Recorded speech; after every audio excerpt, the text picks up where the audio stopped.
welcome to the Improv Summit. That's right, this lovely photoshopped image that I did, spent hours doing it, of course, as you can tell. I'm excited because today I have a very special guest with me, live from New York, just kidding, but also actually live from New York, which as you're watching this, it will actually be recorded live from New York, but is now not live anymore. It's Amelia. Amelia, how are you doing today? I'm good, my love. How are you? I'm doing well. And I was going to say, we've been talking Yes. about a lot of non-improv related things that actually kind of relate to improv in a way off camera. And some of this stuff might dive in, it might not. But I want to talk about you and your love of improv, your experience with improv, your experience with just being an awesome human being. So let's Right back at dive you. in. I mean, you're so excited about your cat, because animals are important, of Animals course. are important, and so are Black people. Yes, absolutely. Black Lives Matter. And I think that's actually the first time I've said it on the summit. And I feel like I should say it now on every episode. But I think it was just like inherent, like everyone should just know that.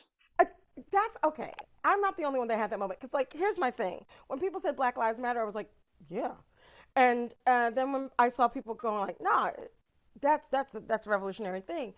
I understand why it's a revolutionary thing. I've been Black forever, but it's just so annoying that Wait, you it's a didn't change? revolutionary You thing. didn't No, change? no, no, no, no. I didn't get a card. There was no check off. There was none of that. Like you're born Black, you die Black. That's usually how it goes, unless you're Michael Jackson. But Mm, like the reality is, well, he's still Black. hmm He was Black. He did. But Well, he also is a bit of a problem in we're general. not going to talk about the complications with that right now. That's a whole nother Mhm. situation. But all this to say, I didn't realize how necessary it was to keep stating it. A, because I just thought it was a given, and B, because once I realized it wasn't a given, and I realized, but I didn't realize. I realized, but I hadn't embraced it. But when I realized that I needed to embrace the fact that folks thought opposite, it was like, oh, who's going to care if we do say? But I'm so glad that all that's transpired and that we're doing this thing. Not glad for the horrific things that have taken us to this place, but it's all these converging things have created a atmosphere where we can talk about things we've needed to talk about for decades upon decades. So here we are. Yeah, and hopefully it becomes more than just a conversation. Is the ultimate goal? It's not just okay. We're talking about it. We've acknowledged it. It's like yes, acknowledgement is the first step. What's the next step? Exactly, action, my friends. But Hmm there's action being taking place. So which is great, of I hope it course. continues on. Yeah, we don't want it to like you said off camera before, for a certain amount of years it becomes like this thing, and then it becomes forgotten, and then it's a new thing coming back when it's like it never left. It just wasn't in the forefront of our minds for whatever reason. When it should just be a Well, constant consideration and action. our is changeable, right? It's always been in the forefront of people who are of Mm, color. that's Like true. it's never left, right? It's the condition hasn't changed. I think that's why the Black Lives Matter thing for me was like I knew that, but then having to say it out here seemed so unnecessary because it was like even if you all do co-sign to it, it's not going to change anything. It's having been disappointed and disillusioned for so long and so often, one gets to the point where they're like, okay, yeah, let's see what you have next. And that's kind of I'm hopeful, but cautiously so. Hmm And like So I've it's been the watching. cautiously optimistic. It's the Yeah. here's Mm, hoping, but hoping can only do so much. It's got to be well, here's hoping and here's what's happening. Hoping hope and for the happening. I best, like that. prepare for the worst. Yeah, exactly. Exactly. But, hopefully, I think hoping and happening is a nice little phrase that I probably didn't coin, but hoping and then I'll, happening. I'll let you TM it here. I think you can TM it here. Yeah, great, great. Yeah, put a little copyright, all rights reserved. TM, hoping and happening. First, you got to hope, and then you got to make it happen. H&H. Yeah, H&H. There's a H&H block. Just kidding. Oh, well, that's H&R, so that's a little Yeah, different. that's a little different. So technically, I can use it. Am I right? It's We'll get that looked at. We'll get that. yeah. Why not? Why People not? have to look at that type of thing. We can get that looked at. Also, tax season is coming up. If you need to get your tax, just kidding. They're not Like, sponsoring us at keep all. playing. People be like, hey, where's Spencer at? I have a 1040 EZ that's not that easy. Send it right on over to Oh, him. it's Oh, so funny because like I tutor kids in math and like I'm doing, like inequalities and all this stuff, graphing inequalities, and I'm like, how do taxes work? I don't like, and it's like how can I not do my taxes, but I can literally teach a kid how to graph an inequality on a graph. Like I don't. it's definitely a different skill set, right? Like, Hmm. so But like I've also like, why didn't I learn taxes in high school? Why did I learn how to graph things on a line? I don't. Because for some reason we're backwards. We should have learned the stock market. We should have learned taxes. We should have Mhm, learned a bevy of things that they never taught us in school, but were so mhm. necessary. Like my school didn't have home ec. Home ec would have been great for half of these kids because a lot of them don't know how to boil water. It's like Yeah. what? Wish I could learn how to sew. I wish I knew how to. I My wish I mother knew had another notions. language. My mother I had wish. notions, and when she was in high school, that's how she learned to sew. Hmm. Hmm. I mean, I Like, wish I could change a tire. I wish I knew how to change a tire. Like, I mean, now with YouTube and stuff, I can figure it out on YouTube. But if I already knew that skill, I wouldn't have to use the YouTube. oh, but then YouTube wouldn't exist. Mm. Mm. Yeah, that's true. That's true. I guess Like, it's what I they mean, that's call that. adulting. Adulting, and my as my millennialism is showing, adulting, where it's like these are like actual classes. I guess they offer now of like teaching you how to sew, how to change a tire, how to do your taxes, all these things. Where I was like, now I'm going to pay $500 or $600 to learn how to do this when I literally could have already learned how to do all of this. I'm telling you. Adulting, it's hard. Well, for your generation, Yeah. like my Oh yeah. generation, there were some things that we learned. Like I learned to sew. Hmm. I knew how to cook. Those are things my mom and my grandma taught me because it Right. was a multi generational home. And I think it also has to go back to how we were in the 50s when it was like sewing and cooking. That's not for men. That's not something men do. And it's like, but why not? Like I have buttons come off of my pants or off my jacket. I should be able to learn how to put it back on. Like, This Western culture thing gets us because, yet again, that's not the case in all cultures. I did not mhm, grow up in that culture. mhm, My stepfather can cook and he can sew. mhm, And he's of mhm, that generation that would have been born in the 50s, mhm. that was born in the 50s. So that's not us. That's Yeah, a oh Western yeah. culture. That's very much That's not a us thing. that's very much the same culture that's been a problem for years. And also luckily many people are seeing the issues in those specific like, what do you want to this Well, has the nothing to do with WASP, improv, but the specific like but it does building though, right? blocks. But it does have everything to do with improv because that's Mm, what, like, those are the people who brought it to the fore. Won't say that's it's the true. people who originated, but brought it to the fore. Hence, it's been in that very specific lane all this time. Like there's this idea of the WASP, and this is what, how things should be lived because we're taking it off of this WASP culture, if you will, Mhm. which, it's a valid culture, but it's not the only culture, and we're artificially fitting everybody into that box. It's the most convenient culture.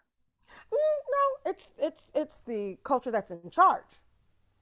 Yeah, okay, that's a good point. Yeah. Because it's definitely not convenient. Because like even the people I know who were from families who were technically white Anglo-Saxon Protestants had grandma living at home, That's and true.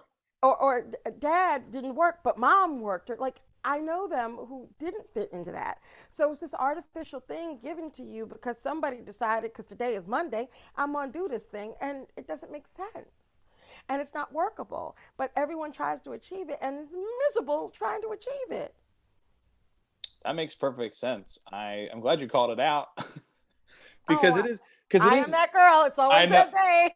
I know. I just wanted to point that out also for the audience as well. I love it when Amelia likes to challenge what I say because I love it because I love that perspective because again it is that idea of like I know what I know. I know what I know what I know and I don't know what I don't know, which I mean Mhm. that's how most people are. But because I have such a different lived experience, it is nice to get someone be like, actually on that, or like, oh, I see what you're saying, but because like the whole thing of like it relating to improv, you're right. Everything really relates to improv in its own way, shape, or form. And that's also something great to like hear from someone else because we're gonna dive into that about how improv works not as an actor, not as a performer, like how you can actually use improv just to improve your own self, because the word improv is an improve. Wow, what a surprise on that. Am I right? That was so Sesame Street. I loved it. Improv, E, improv, E. It's because I teach preschoolers. That's, I think, why. Like, I teach like music to preschoolers. I mean, pre-pandemic, but I think that's Oh, the also why. before times. Yeah, the I love the before times.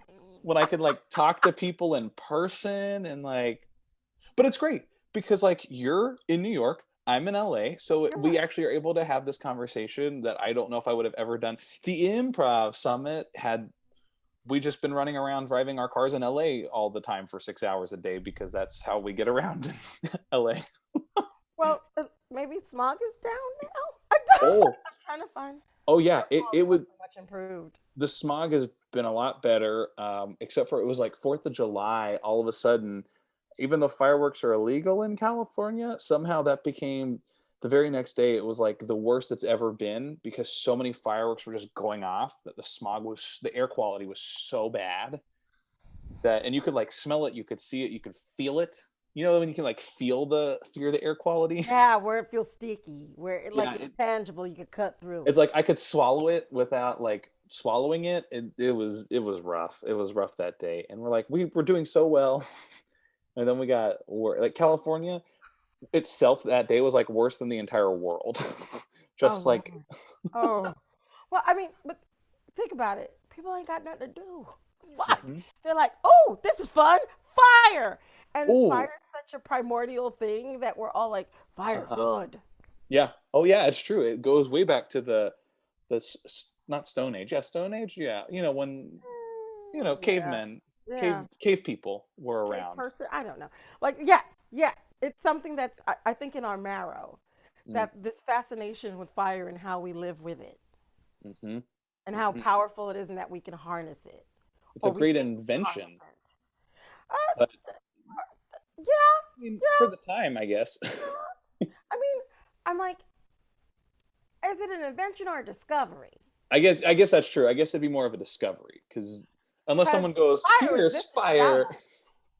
that's true. It is more of a discovery because that's rubbing, two sticks together back in the day. This Yeah, is finding again, a root. for those who don't know, my object work is not so great. So this is me rubbing two sticks together.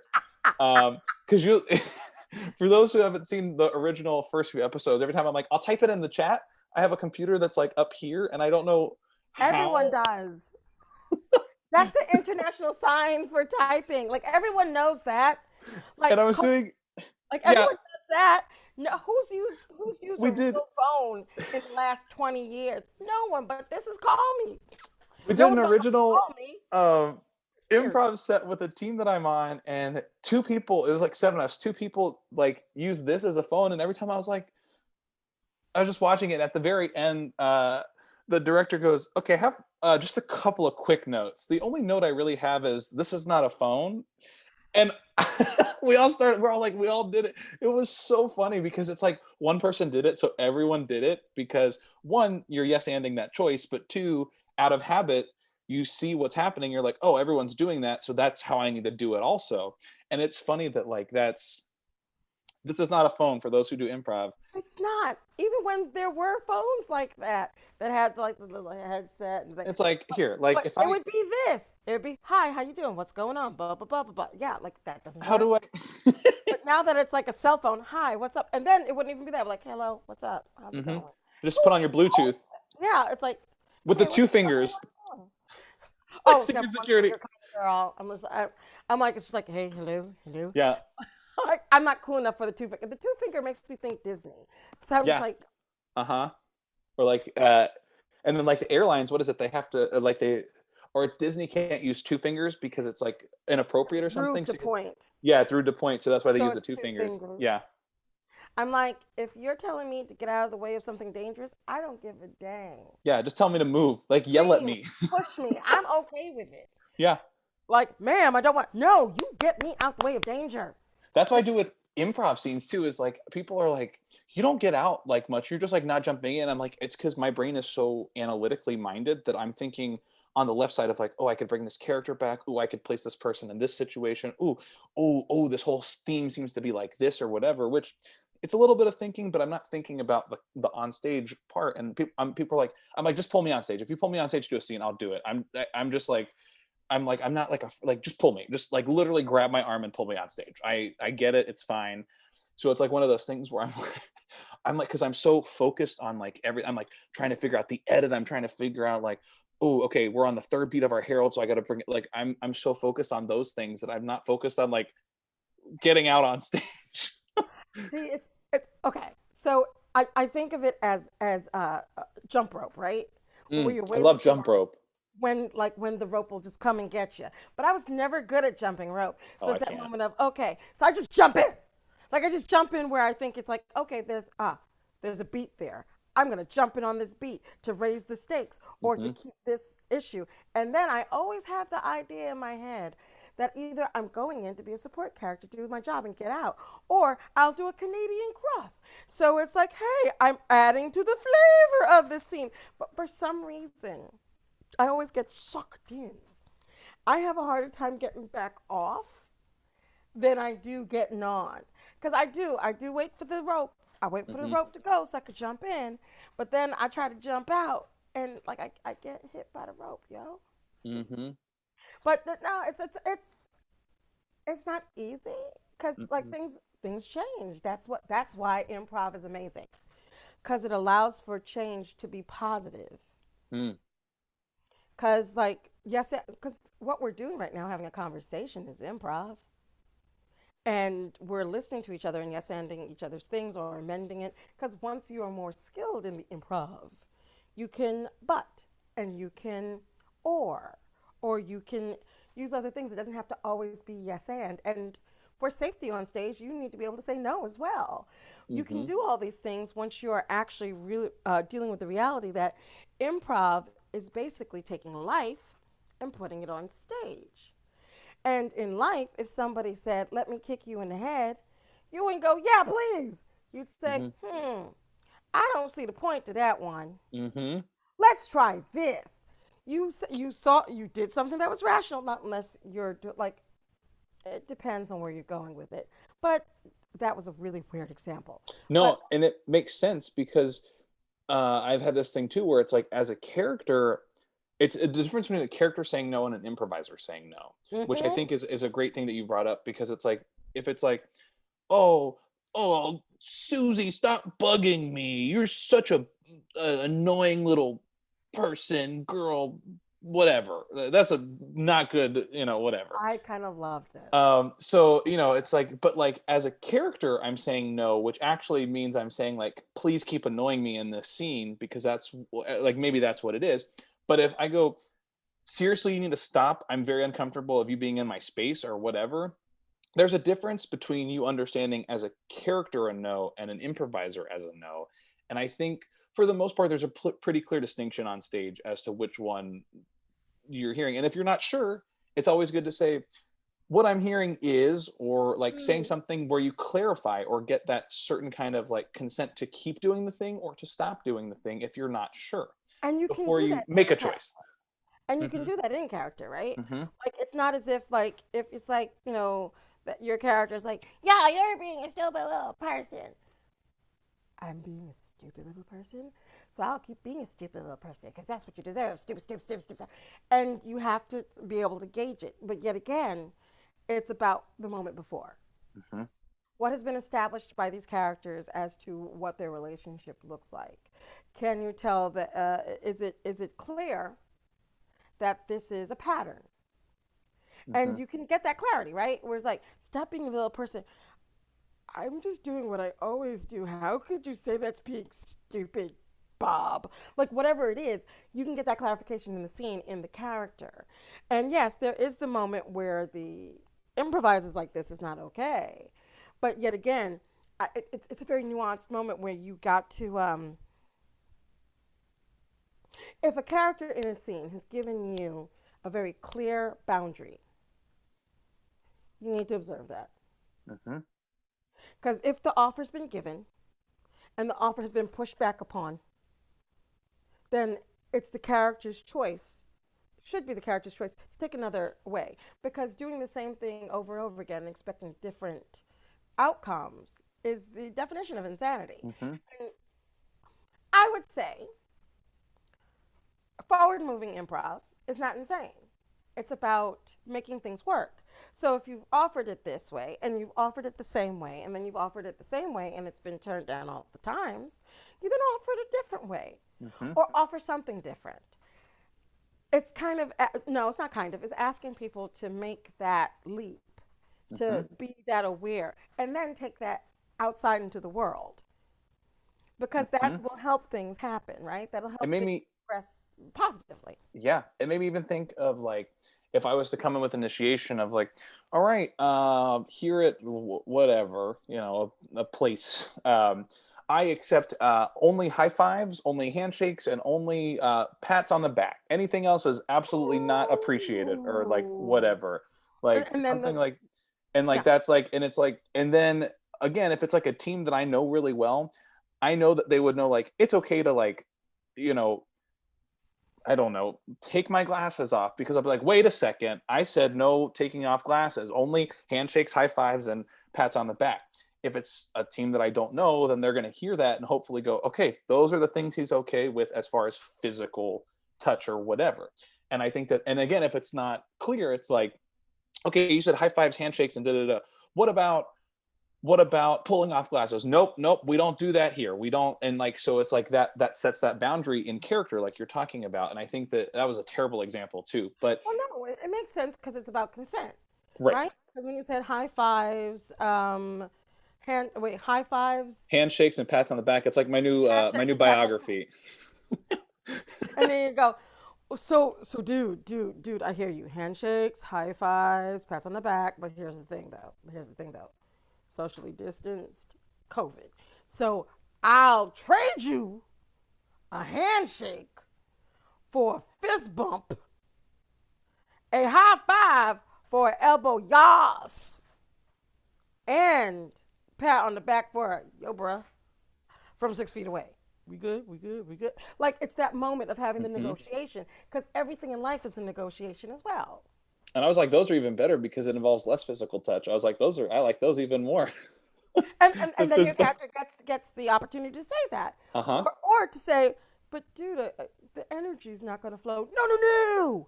You're right, but you're look at it it's this it's a different kind of energy. Yeah. It's like energy that's so big that it transfers from here to there. Ba ba. Like it gives an opportunity to have Hmm. a conversation. It's like my Zoom, my Wi-Fi's, which people think is My funny. I say, let's Wi-Fi. get a Wi-Fi. Oh Like, yeah. I did that with when I was tutoring kids, or I still tutor kids. I don't know why I said when I was, but one day, and the kid thought it Listen, was so funny, and I was like, "All right, you're gonna give me 10 Wi-Fi's." He's like, "Did you just call it a Wi-Fi?" I was like, "I sure did. Yes, I sure did. Wi-Fi." because it's truth. TM that one too. Yeah, That one down like it's literally Wi-Fi. in stone. TM, copyright, all rights reserved. You heard It's it here on the Improv Summit. boom. I feel like I need to move with you too, but I know No, the it's feeling behind me because I do it too. Every time I've done it as well, and I'm like, what the fuck? No. it's also fun because I think sometimes people want to do it, and I never know which way people's view of it is. So like sometimes I'll go one way and people will go the other, and they're like, I'm following you. I'm like, no, but it's opposite on my screen. So Wherever you go, I go the opposite way, or wherever you go, I go the same exact way. Cause I'm like, yeah, we're both having that thing happen. Like, it's not real. it's okay if It's people our yes yes and it. and. Yeah, It's our yes and going on. exactly. So speaking of yes and Physically. speaking of yes and, I don't think we've even talked about your improv background yet, because we got a Oh whole yeah, other conversation, which is great. I love it because we've already answered like 4 questions in one, so yeah. that's At great. least. But yeah, at least also some new information is great. But you, Amelia, what is your like general improv background? I know that we talked a little bit off camera and offline. I guess it was online, but off camera. It's a weird situation that we're in with We everything. But mentioned it. It was mentioned. your improv experience is a little different than a lot of people who have done training at like UCB, Second City, all the places, which is great because I think that a lot of people tend to be a little hesitant of like, well, I don't want to be an actor. I don't want to do improv because everyone's doing all this improv and like I'm just a tech person behind, it's like, but this is where it goes with like improv being for everyone, or at least aiming to be, I would say. But your improv background's a little different than a lot of people who have trained at like 80 different schools, which I will say, having trained at 80 different schools, I gain a lot of knowledge from different places, but it's also like throwing in the same things into each one and doing it based on a philosophy. Anyway, it's not about me, it's about you. What is your improv background? I come to it by the way of Bachelor's of Fine Arts. I went to school, Bachelor's of Fine Arts in Acting, Performance, and in that program we had a improv um, section, if you will, and I loved it. It Mhm. was so thrilling. It was like everything I had done in my regular life kind of get into this heightened, wonderful place. And then they, of course, had us read Impro and Viola Spolin and all the folk, and and tying it into Stanislavski and whatnot, which is the idea of where it like kind of started in the theater, and it was just like, but this is amazing. Mhm. This is making real, authentic theater on the fly, because that's what the point is, right? And Mhm. my concept of characters and what have you is that every character you play is part of you. It's just a matter of it, one portion of that character being bolstered, or that being the thing that leads that character, right? Like if Mhm. you're playing a horrible human being, you don't think of them as a horrible human being. They might have, for you, justice issues, and it's like maybe taking those justice issues to a whole nother place where it makes them violent. Like whatever the case is, you're bolstering that one thing in yourself, or several things in yourself for it to lead the character. All this to say, getting back to the point, I took it, loved it, wound up kind of, toying with it here and there, not Mhm. a big thing. Got out of college, and Mama needed to make some money, so there were a few auditions for different dinner shows and stuff that were scripted improv, and I went on a few auditions and wound up working with a company. I don't know if they're defunct now, called Murder Mystery Inc., where it was Mm. scripted improv. So the point was that there was a script of events, right, that had to happen. Like this murder happened, and then that happened, and these people came on or whatever. But the rest of the time that you were on the floor with all the patrons and stuff, you were improvising. Because you And never know what they're gonna say or do. oh God, no. And there was a character. I was Dora Litsky. And yes, Dora Litsky was West Indian. I don't know. Like it worked. And it went, and I was a palm reader, and I, had a couple freaky weird things happen there. I was like, oh, okay, maybe I can do this thing. But all this to say, I got the bug. Then I wound up working for several other places that did, similar things. And I, kind of wandered into different groups that did improv, and, kind of got, if you will, the training on the fly, until I wound up teaching theater and improv and just delving even more in it. And I I led parties at the Central Park Zoo in New York and the Museum of Natural History, which was definitely the culmination of all my improv training. Because to deal with children, to take like acting and improvisation and teaching and put it all together, it's like, oh, that's really what this is all really here for. And it was just the thing. I met a gentleman by the name of Rory Scholl. He's amazing. And he was like, yeah, I'm in comedy sports. You should come audition. I auditioned. I got him. And I don't know, 13 years. I'm now a manager and part owner of Comedy Sports New Congrats. York. Thank you. And it's cool. I know so much more now than I knew before. And I'm continuing learning. And I'm a professional actor. That's what I do. So the improv portion actually speaks to that as well. And I've done some sketch and stuff and looked into the comedy aspect of life. And Mhm. that's how the training has gone. It's been about listening and learning and continuing on to see. And I'm going to sound like a jerk right now, but I don't think that any particular improv school has the total corner on everything, right? It's Mhm. people who choose to learn, Mhm. and people learn in many different ways. So to say that you have to learn somebody's way to improvise as opposed to their style, people have different styles. Mhm. But once you learn the mechanics and the basics, it's, I think, your job to keep learning how to not perfect it, but how to make it more workable, Mhm. how to continually listen, how to continually yes and be safe and find ways in which to heighten so it makes sense. And so it works. And yeah, short form is different than long form Mm-hmm. because of time. That's the only thing. Time is literally the only thing that changes the two. And I'm glad you brought up short form and long form, just because I took long form before I took short form. I Okay. did IO Second City, I think, and some of UCB before I did comedy sports. Okay. And when I took a class of comedy sports, I literally went, whoa, my brain needed this, because my brain loves to work quickly, but also like super slowly.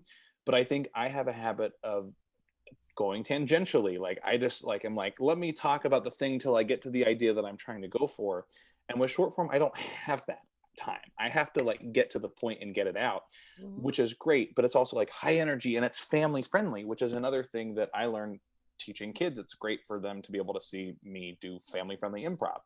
But again, like you're saying with like I don't think you're a jerk at all with that statement about like the different ideas and concepts. Like I've gone through a bunch of different training, and there are schools where I went, I totally get improv, and there are schools where I went to where I was like, I don't understand this at all, because it's not like. And I was like, other people are like, I love this style because I totally understand it. Where I'm like, not for me.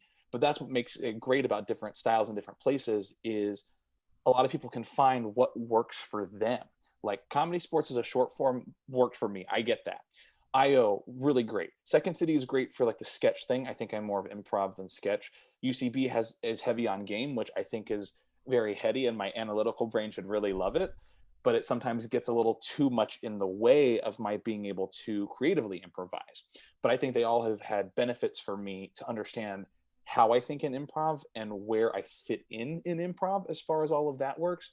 So I agree with you on that. As I think that the training is important to get what you want, but I've learned that just doing it in reps makes it a lot more efficient for me, because it's just doing it, just constantly doing it with different people, with the same people, taking these concepts that I've learned from different schools and applying it to a team. So I think that it's what you said.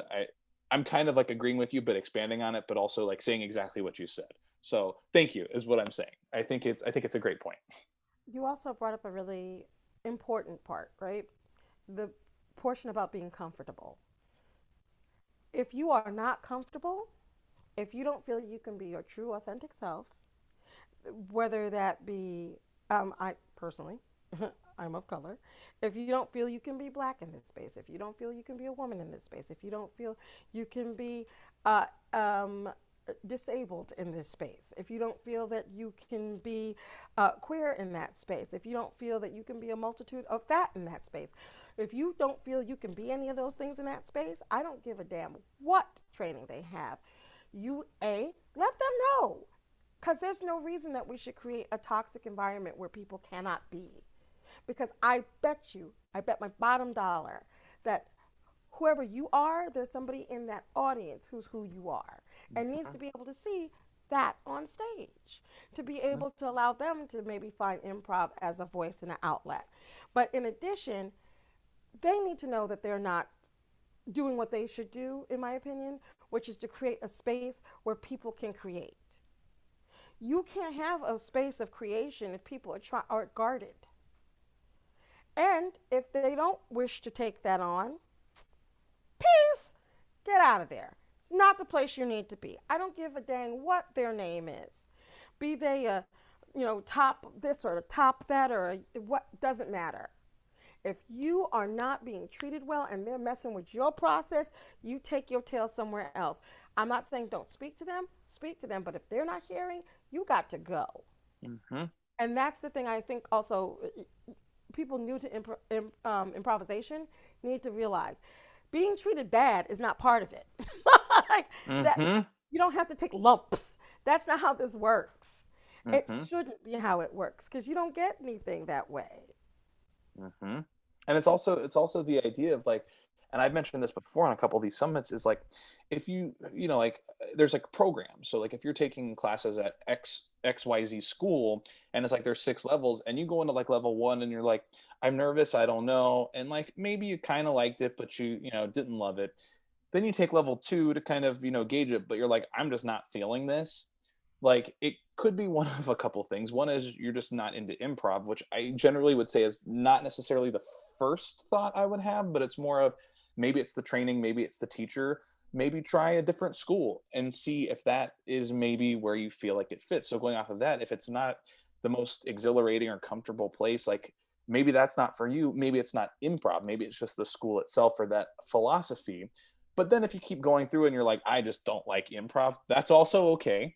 But I would say don't judge it based on the first improv class you take. I would say try a different place if it's not working and see if it's the place or the improv.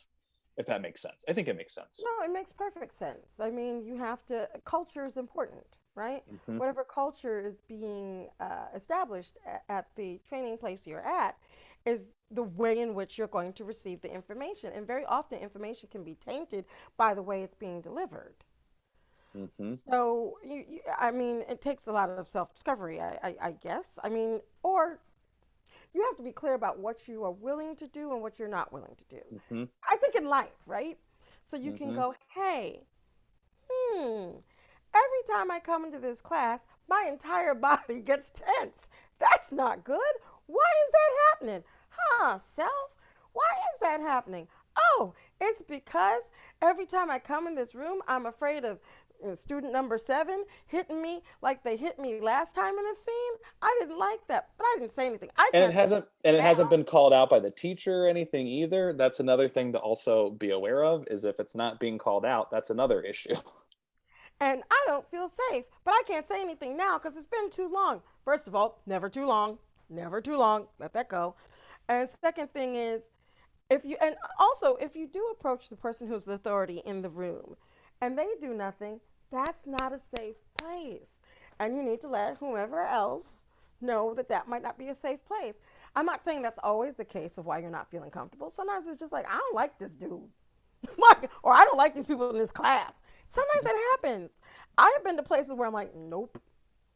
I have had that too. Like I've literally been to schools where I mean I've gone through like 3 or 4 levels and I'm like I really love this. And I hit I get to hit a teacher. That's not we were just talking about the hitting. I don't actually not physically, but like you hit a level. But I get to a class and I'm like I just don't vibe with this teacher. And I'm like I know like it's fine. Like I'll get through it for like the 2 months that this class is or whatever. Like it's not my style. It's not my vibe. Because there are tough teachers, there are like lovable teachers, and there are the tough love teachers. I need that tough love. I don't need the nicey teachers. I love them. I don't need them, but I also don't need like the non-smiley like these are the rules. I'm going to stick with the rules, which I appreciate because it's teaching you the foundation. But I need those who are like, I love the things that you did with this. Let's work on this. Like I need just a little bit of both. But it's like I know that having if that had been like my first experience at that school, I may not have returned.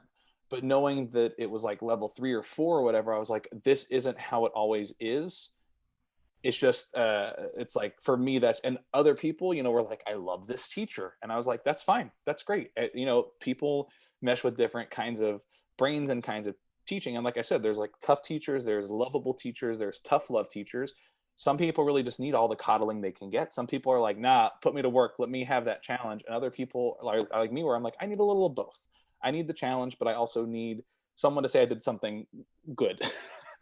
Well, also, you're aware of how you learn and what you Hmm. need. And improv is no different than anything else you learn, right? Hmm. You know how you receive information. And I think there used to be a time that I thought there was an age on that, right? Like the older you get, the more you know how things come to you and how you understand things. That's not true. Hmm. Hmm. Some people are incredibly insightful on how they learn and what they need to learn, from the cradle. Some people learn it later on. All that to say, you know how you need to learn. And if in this place that's not being served, you got to be aware of that. And also, when it is happening that way, if you're having that epiphany of this is exactly how I need to learn, this is so wonderful, then for love of God, note that and make sure that you carry that with you. Carry that information to the next place. So you're like, oh, okay, that's another thing. Improv isn't all about stage ready, right? It's about learning the process of listening, hearing, and speaking in return in a positive fashion. That doesn't, Hmm. like I said before, it doesn't mean it's all yes and, because I've taken many workshops. Just want to be clear.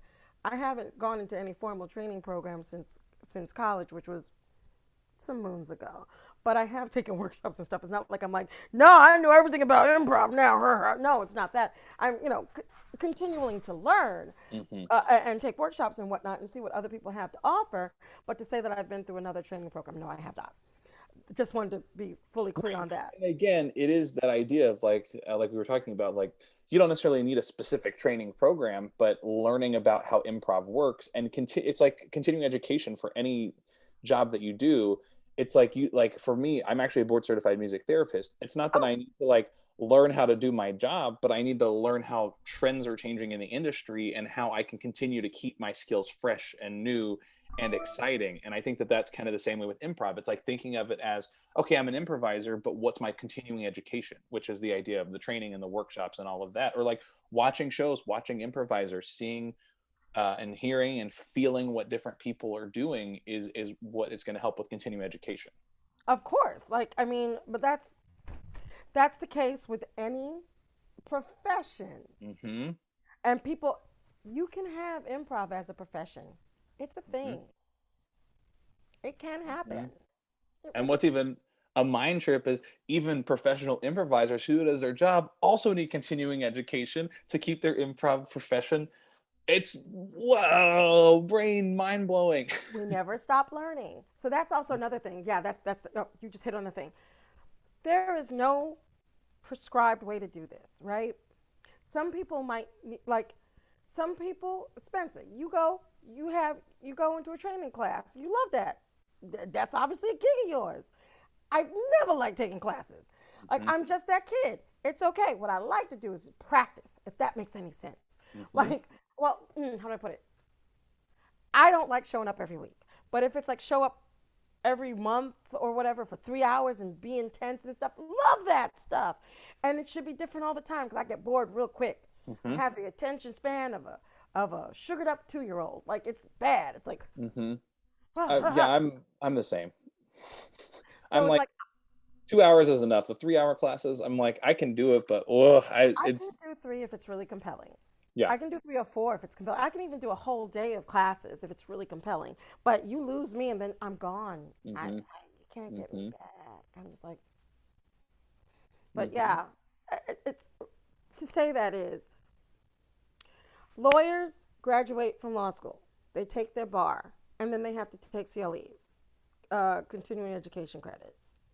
That's what life is. It's a Hmm. giant bit of continuing education credits. I took the bar. I'm a lawyer. I've made it. I don't have to do any more work ever. Okay, come on, And that is right? somebody who should not be representing you.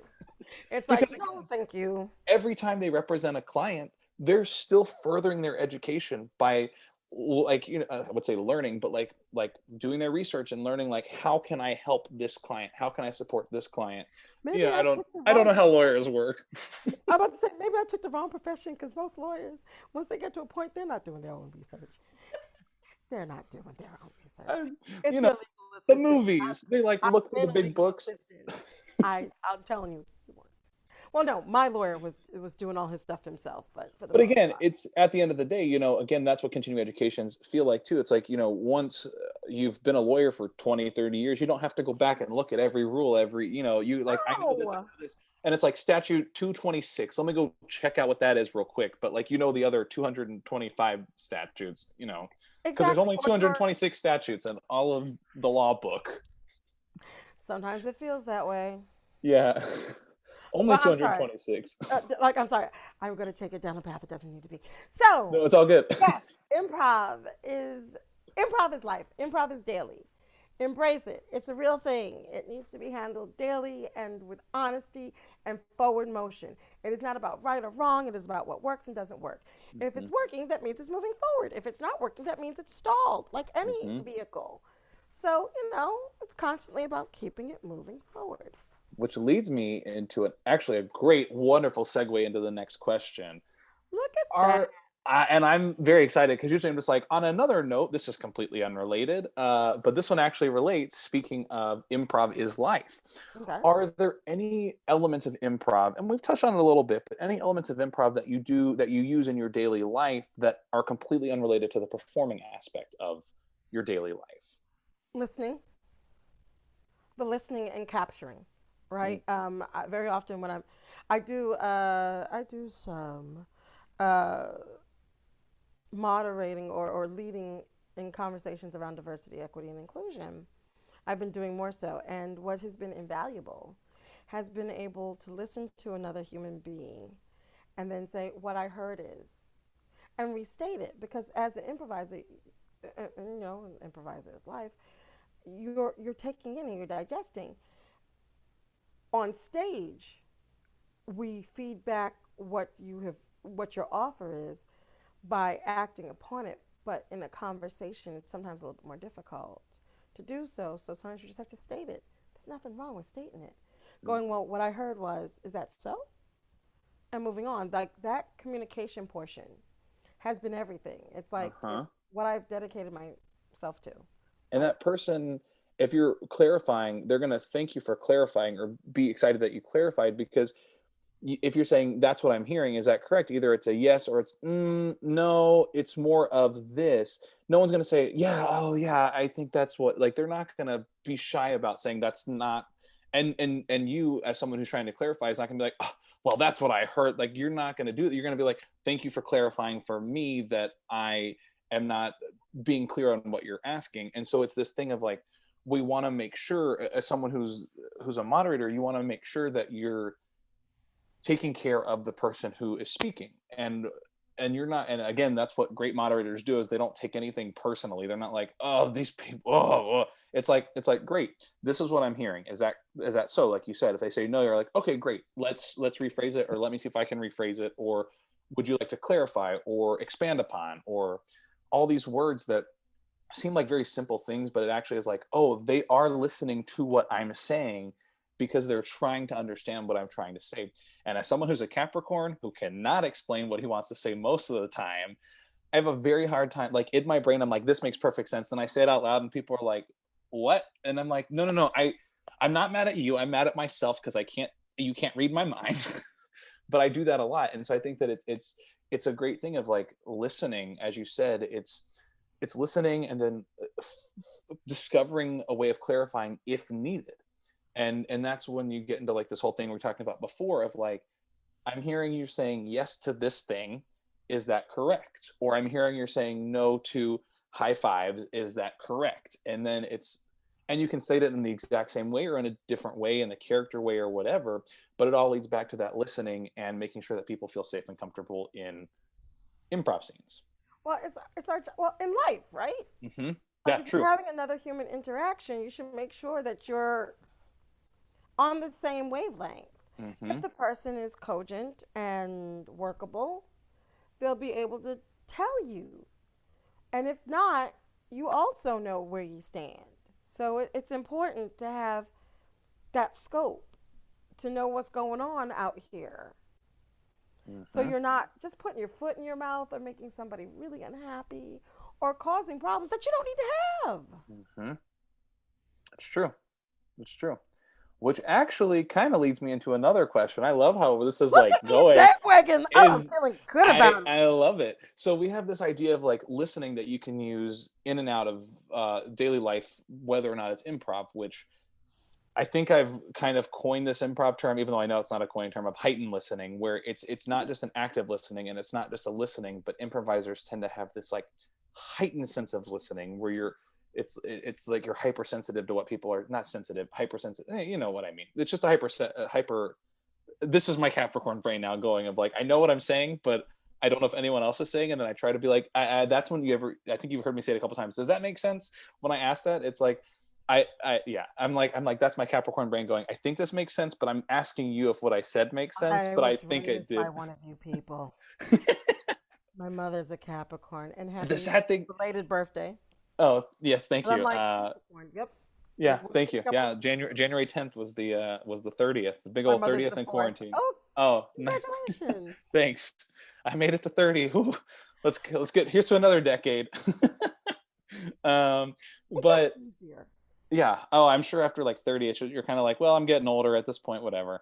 No, Um, you don't care as much about what people think, and it's a nice yeah, thing. that's, I think when I hit 30, I literally went, This is why I don't care anymore. Okay. I'm just like, whatever.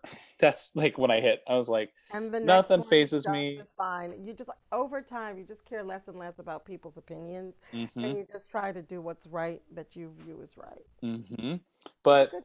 that being said, improvisers, there are a lot of things that makes a successful improviser, and I was using the term good improviser, but then BOC, who I think is great, Brian O'Connell, said, what if you said successful instead of good? And I was like, that makes sense, because successful has a much better, it's like not being good or bad, it's being successful, because there's a lot of different levels of successful, being a successful improviser. So my question to you is, in your opinion, what makes a successful improviser? First of all, I love that distinction. I'm taking that on. Yeah, do it. Good or bad is binary, and that doesn't work, right? There's more nuances about that. Commitment to humanity, Mm, being human on the stage, and that humanness then has so many more things that show up in it, right?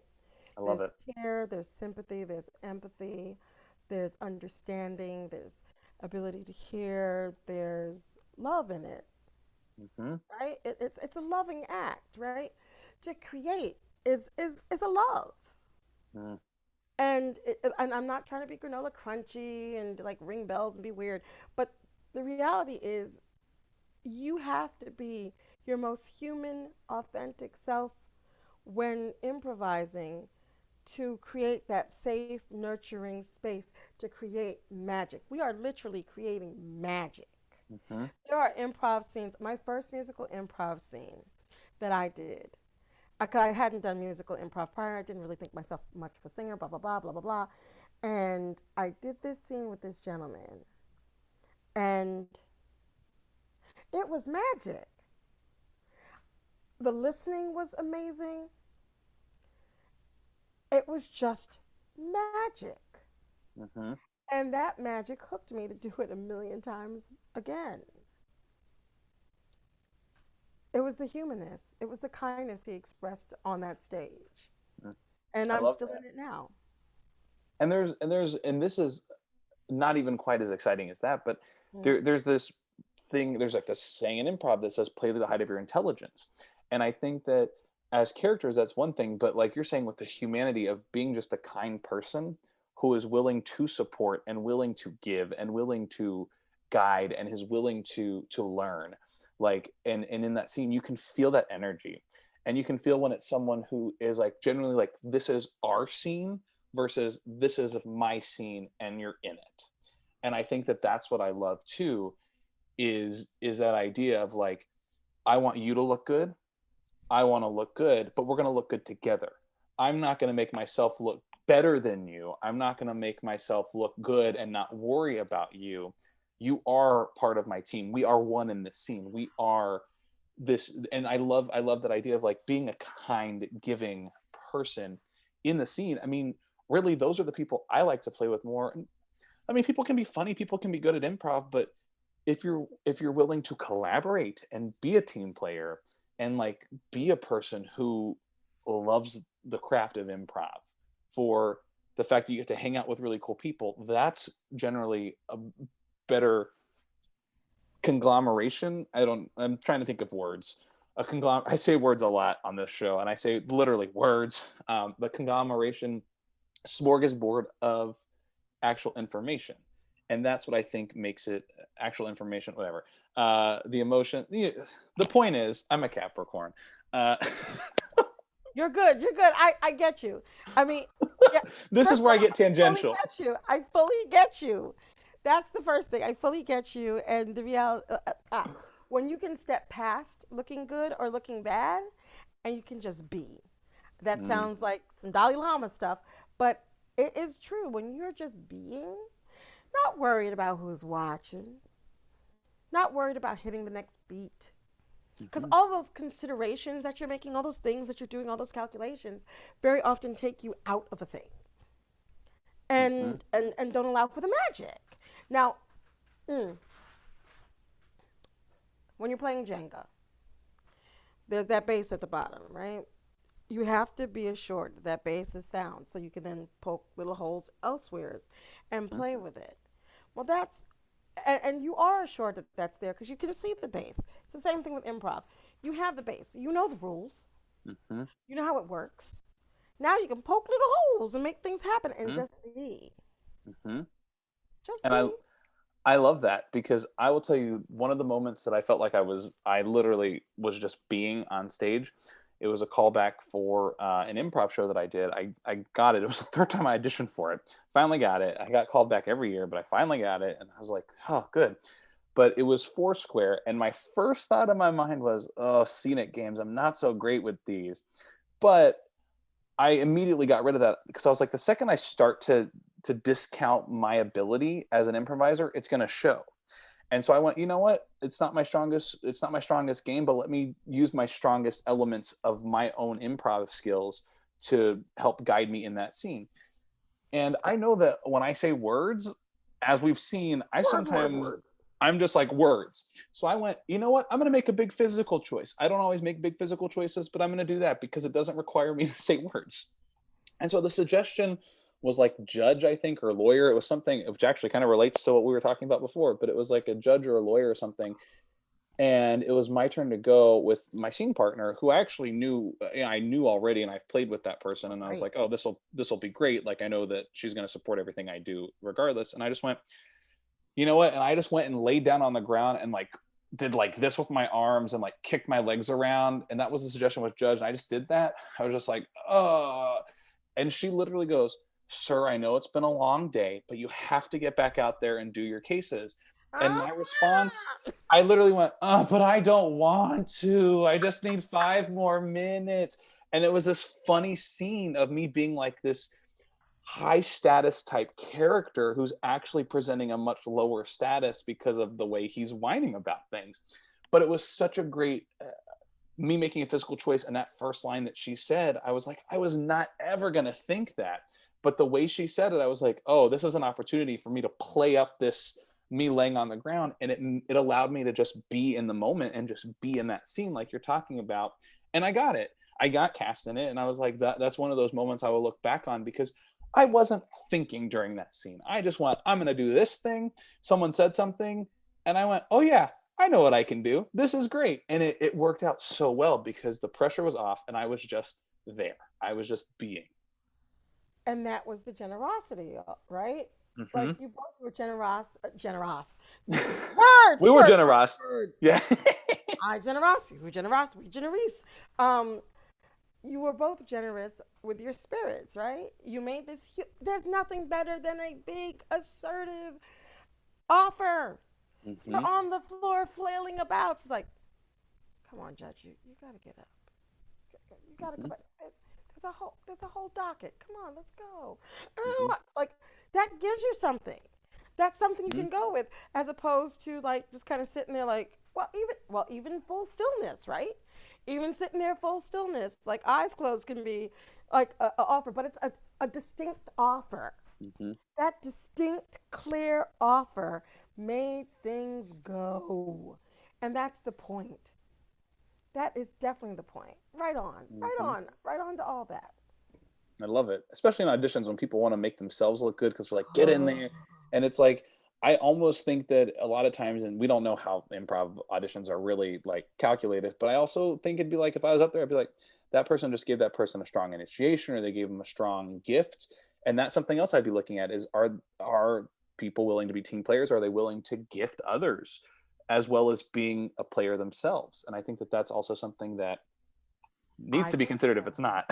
I can tell you how improv auditions go because I one of the people that are in the Mm, audition room mm-hmm. choosing. And I'm telling you, at least for me, at least at CSC in New York, um, when we're in that room, the reason we have, first of all, we do our group audition as exactly that, a group audition. Mm-hmm. We have everyone come in. There's none of this individual weirdness or whatever, and we invite all of our players to be there. We don't have distinctions like minor league and all that. We just like whoever's a player is a player, and they come in, and we do have scorecards that everyone gets, a ranking system 1 to 5. Like, would you want to play with this person? Do you feel safe with this person? what did you enjoy most? We give them a little space they can write, and we have these people, and we put them with each other, and we put them with us. So we're actually seeing, do you enjoy working with others? Are you a showboater? Do you listen? Do you have an issue with women? Because that is a thing. And it's surprising that people don't think about that, but that's a big problem. But that also is the reason why. Come on, cat. Oh, stop. We can see your cat. It's okay. It's a cat-friendly show. She's being very much, it's my day, it's my time. And I'm like, but you have food in your dish. Relax. She's very bossy. As cats are. Yeah, she's my alter ego. No, or she's just. But no, I mean, but that's also why who's doing the auditioning counts. Mm. Like, I know me as a woman of color and watching you deal with another woman of color, I'm seeing different things than maybe somebody who's, cisgendered male, white and straight is seeing, right? Mm-hmm. And having that diverse panel, because we do. We have, wait, okay, who do we have? Who's in management? I should Trick question. It's myself, Jill, who's a woman, Mike, who's a white dude, but he's conscious, and he's working on it at all times, and Glenn, and he's gay, and his husband says so,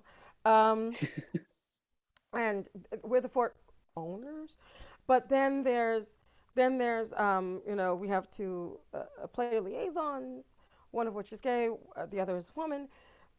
And we're looking constantly to expand the voice, and all of our players have a voice in the casting. Now, final decisions are made by us, I'm not going to lie, but we take into account how comfortable people were. What was the scene work really looking like?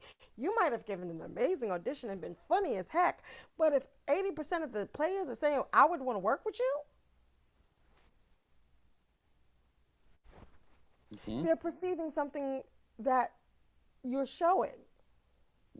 So go in there. Be ready to improvise. Be ready to hear the other person. Be ready to have a good time. No one wants to hang out with a jerk. You don't take this that serious. Hell, I'm a professional actor, and I'll tell you right now, I get into that room, it is my room. I'm going to do what I need to do for this audition, and we're going to have a good time, because this does not need to be unpleasant, because this is my time. And I would say the moment that I take improv seriously is when I don't enjoy it. Yeah. Who wants to take creation so seriously that you're in pain? Right. And I mean, as far as taking it seriously, like, sure, I'm going to give a great performance for the audience, but I'm not going to be like, oh, everything's riding on this moment of improv. Like, it's just not. Don't nobody want somebody thirsty. Thirsty's not a good look. Get some water. That's why you want to be hungry for improv. Okay, that's. I mean, trying to put a pun in there, I went with it. I'm like, okay. You gotta be hungry for knowledge, not thirsty for it. Okay, I like that better. That flows better, because it needed to be there.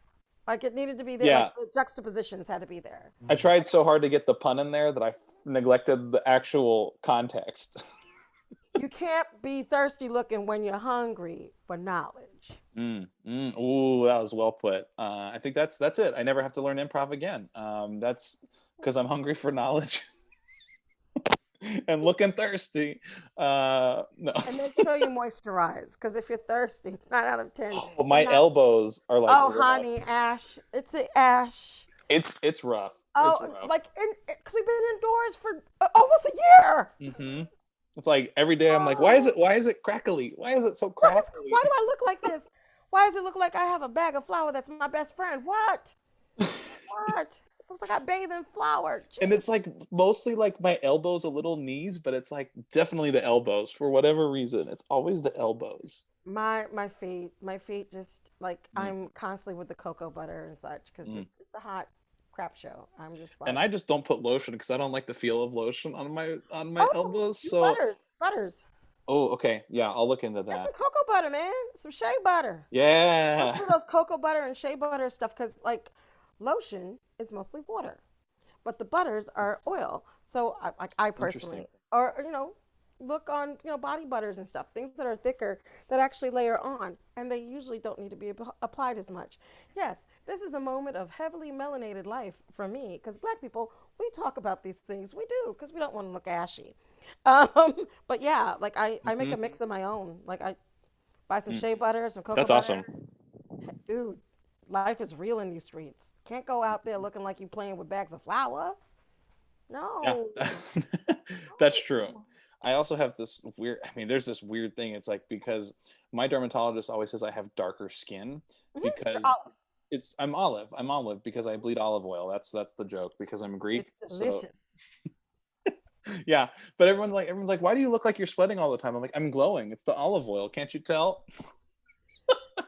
That's why I will not look a million years old. Yeah. Ever. Except for these Ever. wrinkles that my overly critical Greek mom has told me about that I look way older than I should. Oh, stop. She also told me to cut my side. I did cut my sideburns. I figured out how to do that in quarantine since we don't have really haircut places open. But she's like, "Why are your sideburns so long? Cut them." And then my dad's like, "Yeah, Elvis." And I was like, "All right, come on now." Why y'all hanging up on me? It's mostly the. I think if anyone who's Greek is watching this or listening, you'll know. I think anyone really, any cultures that have an overly critical mom, you'll know exactly how I feel. Because I did an improv show, and my mom goes, "You did a great job. When are you going to cut your sideburns?" Also, this is not how you pronounce that word. It's not argyropus, it's agiropus. And I'm like, "All right, mom." What does it mean, a Oedipus? It means, according to my mom, silver is agiro, and A Euro? sun is pes is sun. So it's silver sun is what it means. Oh, okay. But And apparently, someone else told me that's not what it means. So I don't know. I don't know anymore. But what context did you use? I'm so interested. What I context was it used in? A Oedipus? uh so this is it's a show called Celebration, where it's a celebration of different cultures, Oh, cool. and basically it's an improvised show where like I'm basically playing a character who's Greek and in like infusing my culture within the long form set. It's like all these people come together at a party, but it's like me, like a two-person scene, and then someone else doing a two-person scene. We all come together for like a toast or whatever, which I think there'll still be some shows by the time this is released. It was a co-production with Nursery Theater and Improv Theater online. You can check it out, free shows. Oh, But cool. it's a fun show, and it's fun to incorporate other people's cultures and learning about what different people bring to improv. And it's also interesting how all of this stuff, like I'm Greek and I don't ever use like anything Greek really in my improv, even Hmm. though a lot of it is stuff that I could use, like the names of foods. I can explain, like the names of foods, like using a couple of numbers here and there. But I know that a lot of other people don't know that culture, so they don't really. It's hard for me to bring it in without someone else know. You know what I mean? So I think like that's something to also consider is infusing my own culture, like further on down the line, infusing my own culture into normal improv shows, and it's like making it also accessible, but also making it the quote unquote norm of just like creating all these different cultures, because that's what I love seeing is the different uh slices of life that are brought into one show. That's why I love doing this show Celebration, is because it allows me to like learn about other people's cultures while improvising. And even if I don't know every word that someone's saying or every type of thing that someone's doing or the meaning behind it, either it's explained or like I don't need to know. I just know that like my spanakopita is your, whatever. Yeah. That's why I brought it up. But yeah, so I think that makes sense. But it's like Who doesn't whatever. like I spanakopita? I mean, people who don't like it, I guess. Uh, Soulless, soulless. but I also learned like, especially like teropita. And this is a whole other tangent. But teropita, I learned that cheese in Greek is tiri, Oh, and I was like, that's so hard to remember. And I was like, wait a second, teropita. It's cheese filled pastry, and it's literally tiri teropita. I was like, there you go. And then It's becoming a joke that I'm like the Mr. Portocalis from My Big Fat Greek Wedding, because I'm relating everything. Because I did it with clock too. Because for instance, for those who don't know My Big Fat Greek Wedding, at one point they go, "Okay, smarty pants, what word does kimono? What kimono comes from what Greek?" And he goes, "Oh, kimono. Kimono comes from the Greek word kimona, which means winter. What do you wear in the winter? A kimono. There you go." And so, because he says every word comes from the Greek, and clock. How I remember clock is I go, clock is roloi, and I was like, how do I remember that? And I thought, Rolex. and I said, wait a second, what's a brand that makes watches, which are little clocks? A Rolex. Oh, Rolex, deep. roloi. There you go. Oh, that's deep as heck. I love all of it. All Yeah, and right, some are harder, but I mean, I was like, this makes I'll sense. take it. Yeah. Well, And I have people who are Greek that are like, you just done did the old Mr. Portocalis thing. And I was like, hey, if I can learn Greek that way, you know what? Windex does fix most things. it does. In my house, it was Dettol. Like Dettol is people who are either West Indian or who are English will know Dettol. It's one of those. It's a cleaner. Cleans everything. You don't hmm got Dettol or King Pine in your house. How do you clean? How do you clean? And McCary cone and iodine. My grandmother swore by Mm. both of them. I don't know why. And I have not had McCary cone or iodine in my house in like a decade at least. But I remember the iodine phase that I had as a kid. I'm like just bathed in this weird orangey red mess. And I'm just like, what? Okay. But this is what I did want to say. There's no such thing as normal improv. Mm, However you choose to show up in your improv is what is so, and that is what is. I love that. There's no normal because like we very often create this idea, especially if somebody is ethnic or of color or whatever the case is, we seem to think our life isn't the life. But no, who says it is? Who says that's the life? It's our life. Exactly. If like there's a game that Manchester plays called Gramophone. The idea is that, like, and way back in the day where people actually had to pay for long distance, there was that big thing about, oh, grandma's on the phone or whoever's on the phone, you got to come talk quick. So you come and you go talk to grandma, whatever the case is. And they do that and they do a justification with initials. So my initials are AF. So I would be on the phone. Hey, grandma. Yeah, it's so good to talk to you. I'm so glad. Oh, the reception's really good. You're so far away. Oh, wait, grandma. There's a armadillo fighting itself right over here. And then the person would come on being an armadillo going, I'm mad at you. But that shell is too much. Mm. And then, but grandma, I'm ready to talk to you further. You know what? There's a acrobatic phalanx. And then the person would then be that and whatever and go on and on. Well, where I come from, it's that moment of, grandma on the phone, come. That's how that's done. hmm It's not this gentle, hey, grandma's on the phone, come talk. No, there's like sounds. hmm And big belief that you don't call somebody's name in the street. My mother is not going to call my name in the street. You have to learn how to listen to sounds like, people turn. Eventually, it'll be the person that you want to turn that's going to turn. So I do that in scenes. hmm Because it's part of my growing up. It's part of my life. hmm And it is normal. Because somebody in that audience will understand.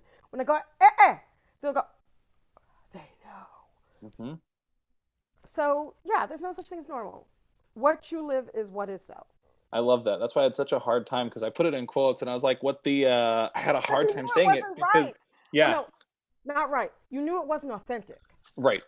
You knew it wasn't truth. And hmm your body just went, no. I was like, how do I explain this without saying it? But I'm going to say it and I don't want to. But you hit on a really important point that we hmm are given this unworkable idea that mm there is a normal.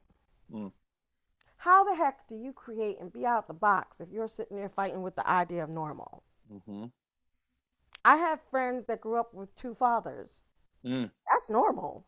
hmm But I've gone to places where in their world, they will call that as inappropriate. No, that's not inappropriate. That's where she lived.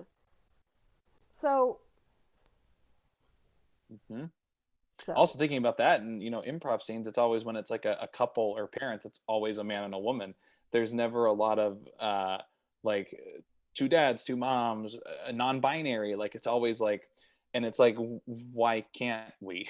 Like it's, and that's another thing I think that hopefully as things progress and change, that's something that can be worked towards. It's like that's normal in scenes, like that's fine. it is being worked towards. And again, I put normal in quotes because No, because everything's normal.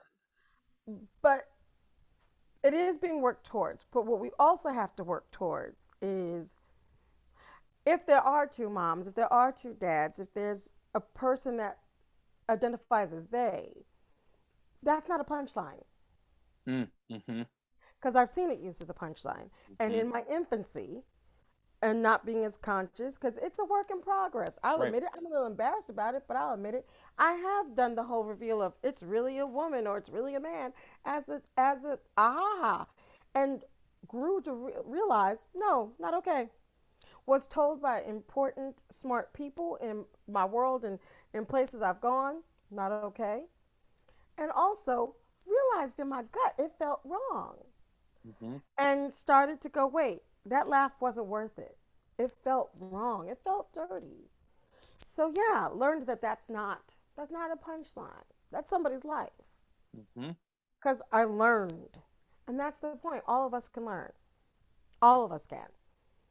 That's true, and I think the biggest thing is being open to admitting that you can change. Because I know I can too. There are certain things where I get caught up in my own. I mean, I'm great at calling out disability things. That's like what because I'm in that world. But I don't necessarily pick up on other things that might be like, ooh, like let's not do that, because I'm not as adept in picking that up. But again, seeing what I can and being able to call out what I can, or hearing like that's not okay. It's like, okay, this thing is not okay. Let me lock that in so I don't make that same mistake or that same problematic scene or whatever in the future. Or if it's starting to happen, I now know that I can call it out or shift the scene so it doesn't go down that rabbit hole. So I think it's a matter of calling things out or being open to knowing when to change versus being like, oh, everything's fine.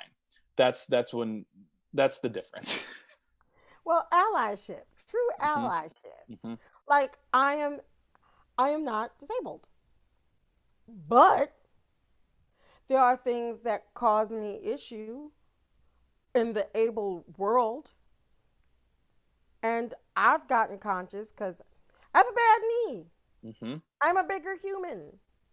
You give me that 5 cent chair that people put out in their yard parties, I'm gonna look at that and go, that is a potential embarrassing, painful moment. I'm not sitting in that thing. That becomes funny to everyone else when we don't think about body positivity either as a thing that we want to also incorporate into scenes is, and I as being as someone who lives in LA, it's like all these commercials, all these things. It's like this like good looking dude is always the hero, and like the fat guy's the sidekick, and it's like, but why can't I, like, it's acting, why can't I do? And so I think that's also something that needs to be thrown into the conversation as well, is body positivity, because it's not that I'm not trying as a Well, human, but also like why does it matter? why is that? Okay? Because when you get into the real world, I know fat chicks. Hell, I am a fat chick who's fly, Hmm. who's not sitting there like, like when I saw that, that used to piss me off so much. I am not Ricky Lake, right? Hmm. I am not this chick and this like, I'll let this man abuse me because I'm fat and they don't love me. No. Do I need to lose about 50 pounds? Yeah. Am I hating myself? Nah, B.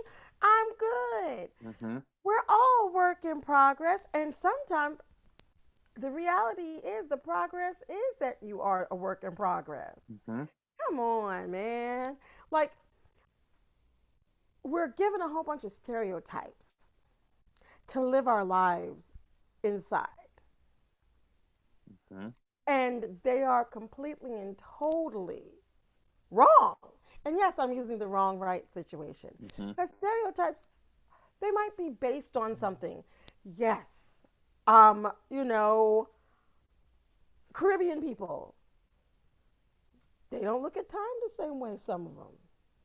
I've had some situations where it's like, okay, 8 o'clock means 8:30. Cool. But that's what you find in a lot of hot climates, and you find that for people who who are like that situation. That is a stereotype based off of something that happened once in a while, but it's not what everyone is like. Yeah, Hmm. stereotypes happen. It's when we expect everyone to live inside them that's the issue. There's not Hmm. a like stereotypes are not they're not people. They're usually fears and biases that we've created into this is the Hmm. way a person's supposed to be. Hmm. So yes, there could be the fat guy who's fly. There could be the fat chick that's fly. There could be the person who's a little person who's a jerk. Or because like we also like to do this thing with disabled people where it's like they have to be virtuous and fabulous and wonderful and they're look at how much they're accomplishing. They're living their lives. I'm They're an living lives that we inspiration. thought, yeah, that nonsense. Oh, it's like they're people. Everyone's a person. There are nice people. There are not nice people. Hmm. Why can't a little person be Machiavellian? Hmm. Why can't a supermodel be smart?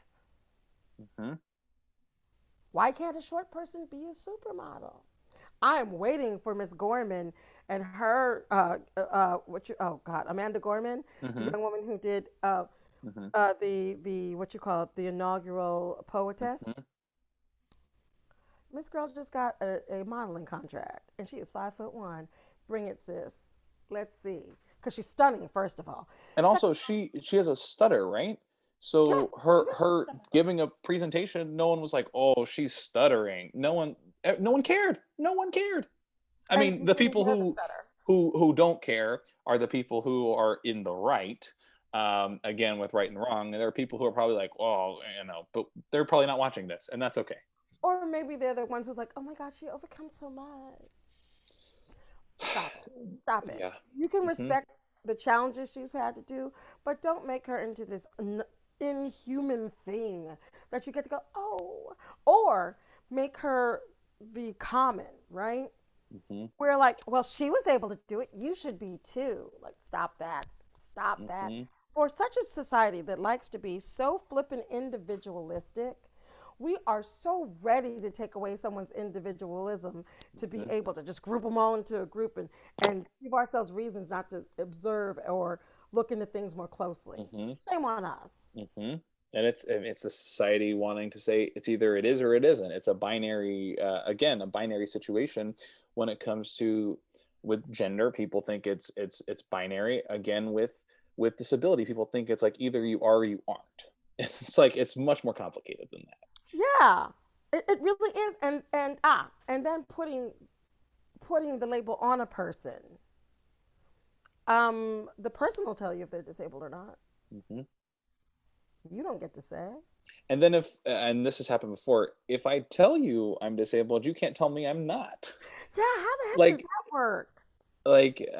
and just for your reference, Amelia, which I've said this off camera, but I'll say it on camera too, is I remember once I told somebody that I had a disability and I was doing a show and I was wondering how I could make it more diverse, considering I had like a director who a woman director, I had a woman BIPOC composing the show. I had 55% women, 45% men in the show.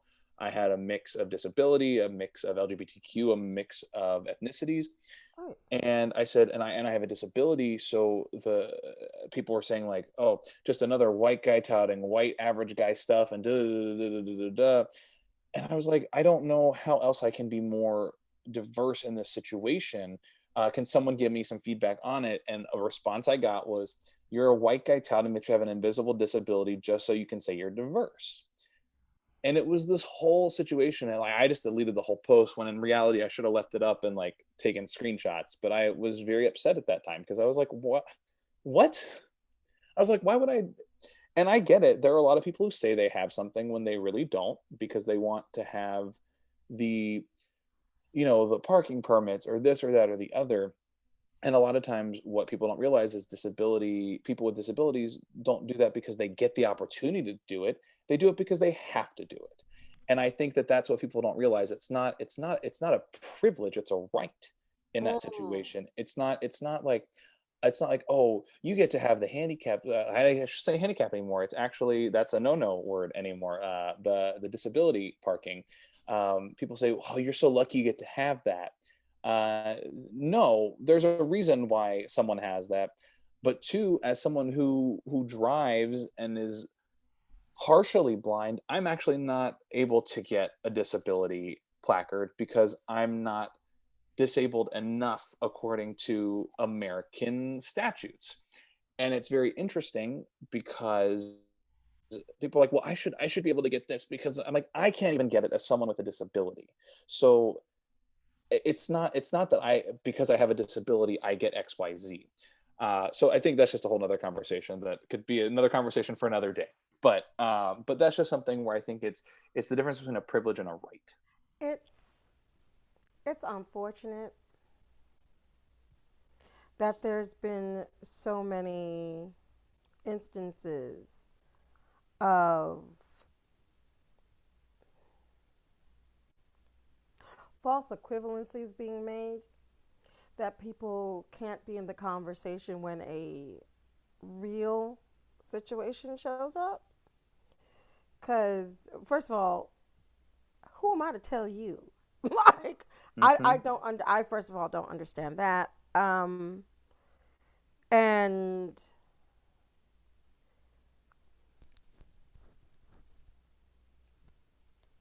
a want for diversity, it's never bad. Hmm. Now, sometimes I question some people's Hmm. reason for want, but the end is all the same to some degree. Hmm. Um, I wish more people were truly dedicated to it as opposed to trying to play the I'm not a bad guy game. But we're so accustomed to the I'm not a bad guy that that's sometimes all we can see. Hmm. Um, and I'm not saying that person isn't there. I've met them. Hmm. Hmm. I've met the look at me. I'm fine. I'm not a put in the ism here. Hmm. But I think we're just so ready to always see Hmm. that we don't give ourselves the space to not see that. Hmm. And I'm going to say something probably radical, but everyone has a moment of privilege, right? Everyone has a privilege somewhere, or or an avenue in how to be the oppressor as opposed to the oppressed, even the oppressed. That is not a get out of jail free card for folk. That's not like, well, you said we can be the oppressor and the oppressed, so how can you be the oppressed and not be oppressing the oppressor? Get out of here. Take that nonsense to the Lord in prayer. Hmm. What I'm saying is, I am lighter skinned, right? There's a privilege in that Hmm. to a darker person who's going to have more crap thrown at them. That is a privilege I live within. I'm educated. There's a privilege in that. Hmm. I know how to navigate different places due to it. And remember, I talked about, as far as someone with a disability, I'm on the much higher privilege end of disability because I'm not fully blind. I'm half blind. I'm partially blind. So I have disability privilege within that community, even if it's not the same, and then again, it goes back to race, ethnicity, gender, orientation, disability. All of these things play a factor, class, even. All of these things play a factor into where you lie within privilege. We all change wherever we are, right? There are some things that are unfortunately in our society static about that oppressed oppressor distinction, Hmm. but within our own groups there are issues, and one needs to be conscious of that to be able to resolve those. Like, Hmm. and if we're not, how do we get ahead as a group?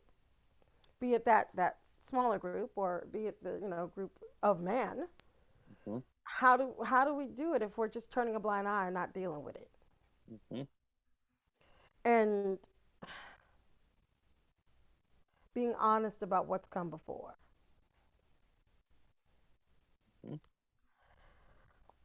Well, on that heavy note, I've got something a little bit lighter. So You many. I brought said Amelia here, and she was just heavy about so stuff. many. It was like so many corn nuggets. I said once, so many corn nuggets. I hate corn nuggets. They're gross. I don't know if you ever had corn nuggets, but they're Corn nuggets, gross. is that like oh god, what are they called? It's like, so you know a hush puppy. Yeah. So a hush puppy, but it's like got cream corn inside of it, and it's a much thinner. It's just like deep fried like cream corn. There, it's Yeah. yeah, I yeah. don't like It. cream corn. I I like remember ordering them. I remember ordering them once because I was like, oh, corn nuggets. It's like cornbread balls is what it looked like. Uh, sure enough, inside it's just like cream corn inside of it, and I was there like, shouldn't be this a was creamy filling to cornbread. yeah, but also it Ah, was just like if you like deep fried a bunch of cream corn, I'm and I sorry that did happened to you. so I keep saying corn nuggets, but then it sounds like it's bad because I don't like the corn nuggets. But I like the corn nuggets if corn nuggets didn't have a cream corn filling. So I'm taking the parts that I like about it, which is the hush puppy part, and making it it's a hush puppies of knowledge. I love hush Hush puppies. puppies are delicious. And I'll tell you, they're like a staple of like Southern cuisine, and people who do Southern in LA don't understand. They don't have hush puppies. I'm like, where are your hush puppies? Where are your collard greens? Where are your hush puppies? Where's your And like collard greens actual? made properly. No turkey. I'm an anti-turkey neck person. No, Mm-hmm. it must be a ham hock. Get back there and put Mm-hmm. some ham in that thing. Mm-hmm. Mm-hmm. Mm-hmm. And yes, I'm very real about Yeah. Oh my yeah. collard greens. Oh yeah. They're full of protein. Anyways, on that note, just a couple more questions I have. Like I'm realizing I should have eaten eaten lunch. Yeah, right. It's Well, like good thing oh, I had a big breakfast, so I'm good. But that being said, let's just do the plugs and pitches. If you got anything you want to plug oh or okay. pitch, now's the Oh time to do that. sure, I'd love to. So if you like all this conversation, see me doing this with two other big black women of about the same age, and we have no holds, none. It's If called. you thought this was no hole, it's just you wait. Oh, you don't even want to know. As good as can be expected, it's 9 p.m. On Facebook Live. And that's 9 p.m. Eastern, right? Oh, 9 p.m. Eastern. That's right. 9 p.m. Eastern. See, look at me, just being Yeah, unconscious about my time zone. that's okay. Uh, I just called it out because I was like, I want to make sure people can tune in at their own time zone. They can. Boom. Also, Comedy Sports every week on Saturdays at 6 p.m. Eastern. Mhm. I also have a few ventures that are already up and living their lives. Worked with a podcast called MTA Radio Play. And I did one called Jackson Avenue. It's really fun. Gives you a little slice of what it looks like to be in New York City. You know, when we could have been on the trains. Hmm. I miss a train. I never thought I'd miss a train. I miss Uh, like outside in general. and oh yeah, I did a show called What the Heck Is That? It's a really fun little game show on the YouTubes. So what the heck is that? Look it up. I did a couple episodes. It was so fun with my drag friend, my drag friend. Well, I mean, technically that's what she is. Candy Samples, the amazing, incomparable Candy Samples. And I got other stuff going on. You can always go to my website, ameliafowler.com, and see what I'm doing, where I'm doing some improv, where I'm doing some acting. I do a little bit of everything. Come on, come on, come on. I love it. I love it. I love the come on. The come on. That's Come on, a come on. good old charm. I love it. There's a lot of Southern charm too in that. Even though you said you were born and raised in New York. Completely and totally. And I am like wait, what? Like 1/6 Texan? Like Yeah, everything else is West Indian. there's that Southern hospitality and there's that Texan. What, that might be it. Well, also, West Indians are incredibly hospitable. They do the same That's thing that true. Southerners do. They feed you the minute you get into the house. What, you hungry? Come, eat. You're not hungry? How you not hungry? Come, sit, eat. It's like you're not Like, hungry. Well, just have a small have a a little small bit. bite. I'll bring you a little bit. I'll bring you a little bit. It won't be a problem. I'll bring you a little bit. You'll be fine. Like, wait, what? Like, okay. What they will do, you want to talk about judgmental? What they will do is like, you look like you're getting big. Oh, You want something to eat? Like it's like, wait a second, uh-huh. you just called me fat, and then I Hmm. got some macaroni pie left over, and you say you hungry, or they'll give you the same crap if you're skinny. Why you look so unhealthy? You need to eat. Let me bring you something. And it's like Hmm. you just want an excuse to feed people, and that's what we Hmm. do. Oh, you know, you understand. Your Oh, mama's Greek. oh, I know. Especially when my mom's like, that's not your best look. That sure doesn't fit you. I'm like, all right, got it, mom. Got it. She doesn't say like you're too fat in that shirt. It's more like That doesn't suit you. that color's not good on you. I'm Mind like, I you, know exactly what that means. third generation, third generation in this country, and still it's that moment of, you really gonna wear that? It's like sounds. They're not Mm-hmm. even words. Mm, And I love my mom. I love my mom to oh, death. I'm I just throwing do. that out there, but it's I get it. But it's part of the culture, Yeah. right? It's just part of the culture. Mm-hmm. And you have to you got to get that thick skin up, man. Mm-hmm. Mm-hmm. And you know what? They've done us a service because we can deal with all the arrows and slings of outrageous fortune out here. Because, hey, they ain't playing with us. You ain't nothing. If I can live with it, you and your Mm-hmm. nonsense ain't nothing. Mm-hmm. Mm-hmm. And speaking of nonsense, on a completely unrelated note, see, this is I did it there. I Um, saw the segue. I saw you. I because saw you. it's actually not nonsense. It's actually a very important question, which I haven't been doing a lot of on this summit, but I would love to get your thoughts on it. Is what are and then I have the final question after this. Okay. But the question I have for you is, what are some changes happening in the comedy and improv community, whether it's locally or statewide or worldwide, whatever you know of, that you're excited to see starting, happening, or in the process of becoming? The diversity, equity, and inclusion portion of it, being very conscious that there are so many people who have not been heard and have not been cared for in the improv community that A, are no longer down for that nonsense, and B, are no longer, that people are, they're no longer willing, and people are no longer willing to have that be the case, Hmm. right? Of having people feel like they can't be their real selves on stage, of having a homosexual relationship being considered unnatural on stage. Ew, that sucks. That stinks. Or using, a disability as a punchline. Mm-hmm. Like there are people who are from these worlds who have these voices who have been silenced, who no longer wish to be silent, and a atmosphere where people know that they can't be silent any further because they never wanted to be silent. They've just had to be. Mm-hmm. I love that.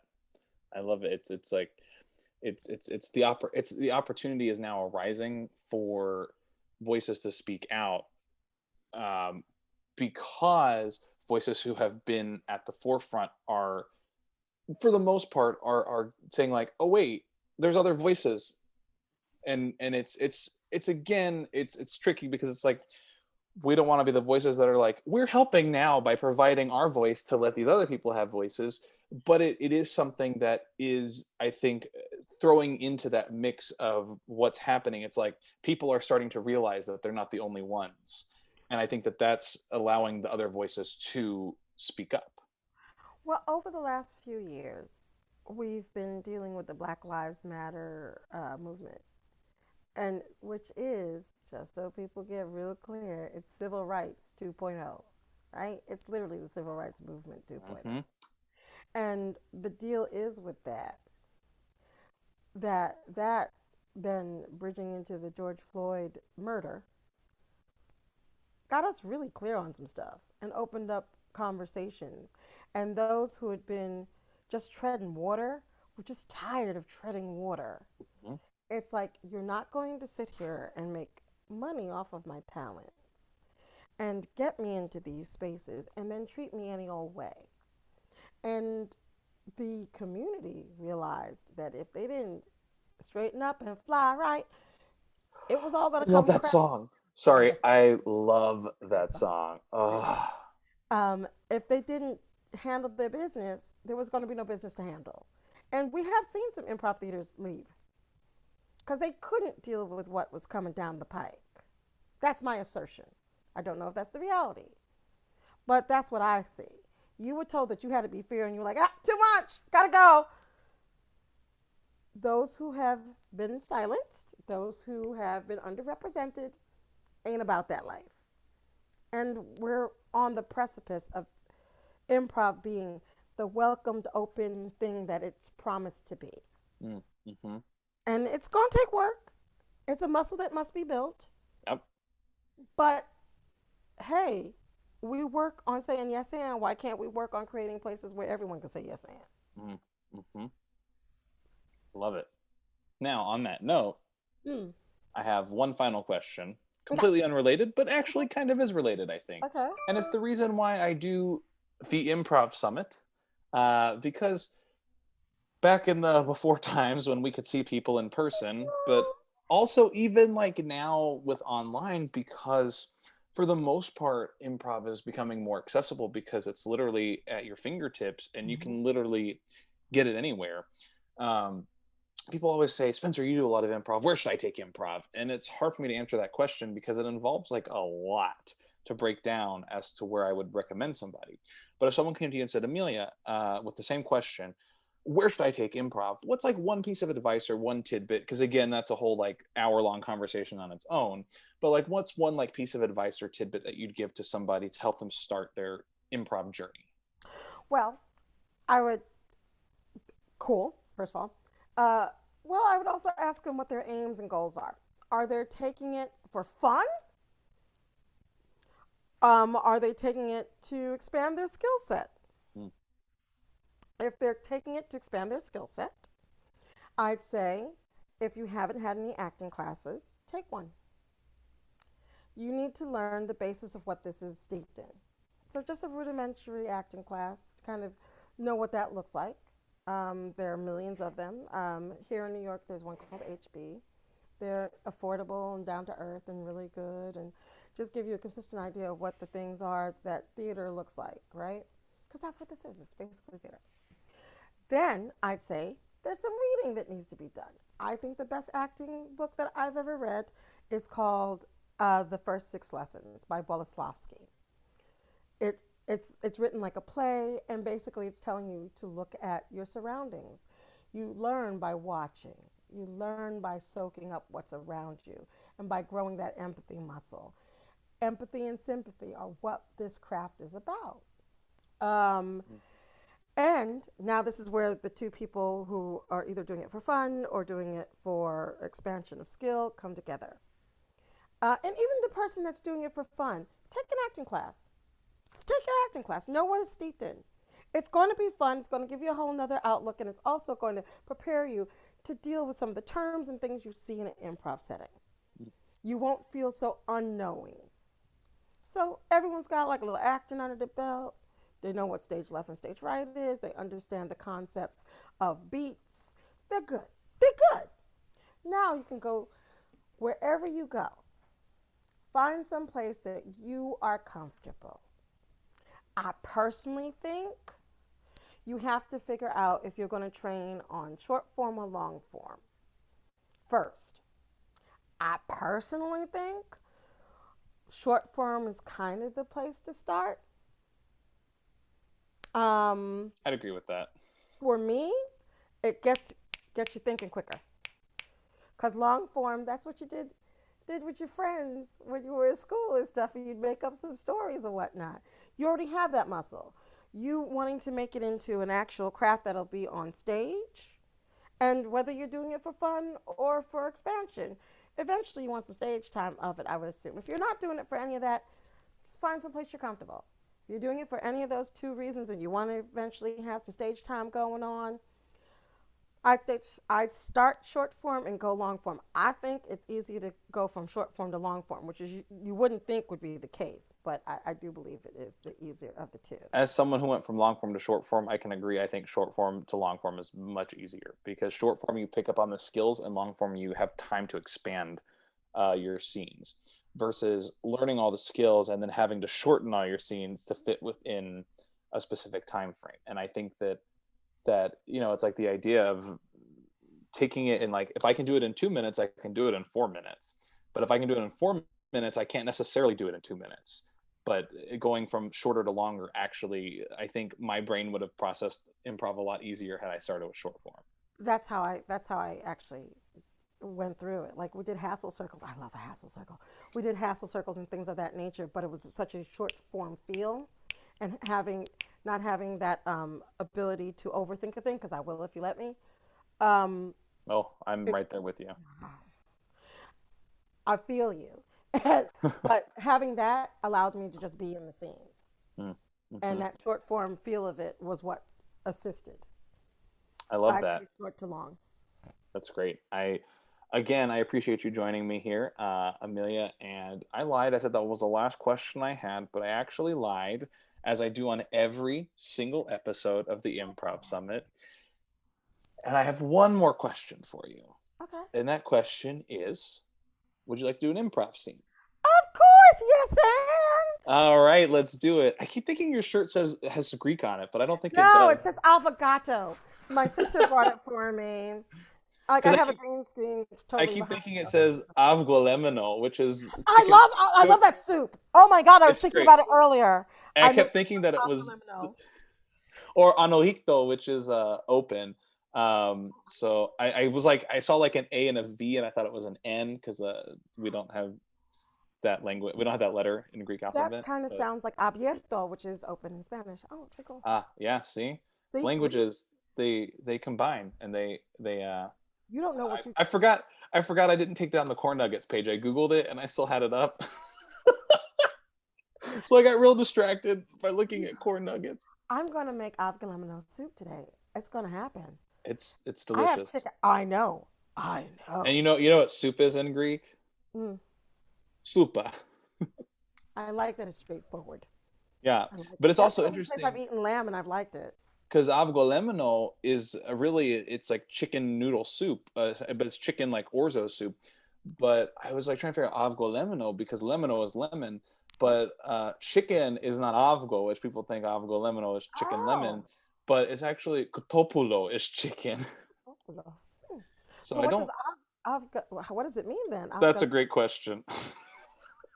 Oh, It means egg. It's egg. Avgo oh, is egg. because you do put egg in it. Okay, Yeah, that makes it's perfect. lemon egg soup Okay, is really what it is. which makes Um, more sense because the chicken is not the big point of it.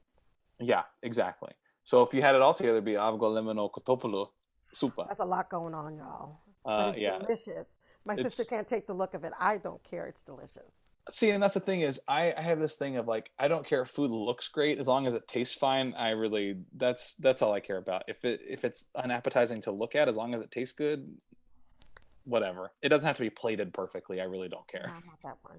But it must look like it's cooked properly because I will send. Uh I huh. will. No, Oh thank you. yeah, I'm actually a hardcore no pink at all. I don't like pink, and I know that's a controversial opinion. But if it's pink, I do not want it. Oh, oh, maybe you are black. No, that was uh, appropriate and perfect. I'm sorry. Go ahead. What are we but doing? see, this is the thing: is if I said that, it Oh might be no, more you of an can't say issue. that. Yeah, that's what I mean. If I said that, it'd be Well, more of an issue. also you could be black because let's be real. Africa ain't but a stone's throw from Greece.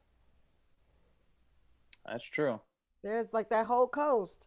There are several countries right there. I'm just saying, people got boats, and I Hmm. saw some people that made me look light when I was in Greece. So I'm just saying.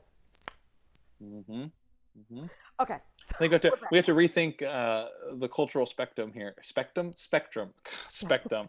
I hope that's not a bad word. Oops. Let's do the improv scene now Let's that we do don't it. know how to speak. Do you want a Then the ropes. do you want to Go. initiate or do you want me to initiate? Just to make it easy Doesn't for you. matter. All right, we'll figure it out. We'll figure it out. Yeah, I think we'll do. I think we got it. I Great. think we're in a headspace. Are we going to start off screen or on? Whichever. I Okay, let's. Okay, usually okay. keep it on, but if you want to take it off for a Oh, change, I'm that's good. fun. I'm good. I'm good. Let's do a thing. Um, Let's do a thing. Location, relationship, or a word? A word. Word. The suggestion is I'll give you two words, and then you tell me which one you wanted the two. Okay. Blueprints or kitten? Kitten. I'm a 4 year All old. right. Kitten. Thank you, kitten. Okay. Touch it. Okay, this is. I've never pet a kitten. I know that sounds Just touch it. crazy. Okay, okay, all right. Oh wait. You might want a cup so the kitten can smell your hands, so it's not like Uh, freaked out and stuff. just like dogs, you go under to pet as opposed to above. So it's not like. Yeah, that makes sense. Here, kitty, kitty. That's. I know they say that, but it just felt right. It did. It did. Listen, Alexander, it's gonna be okay.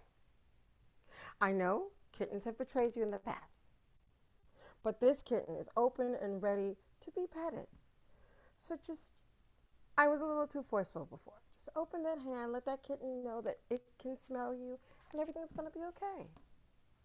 Christine, I got to be honest. You are the best cat whisperer I think I've ever encountered. I mean, you're the only one I've ever encountered, but I think you're great at getting me to deal with Oreo here. Well, It's when we met at the cat cafe, and I heard you. Well, I totally ear hustled. I'm so sorry.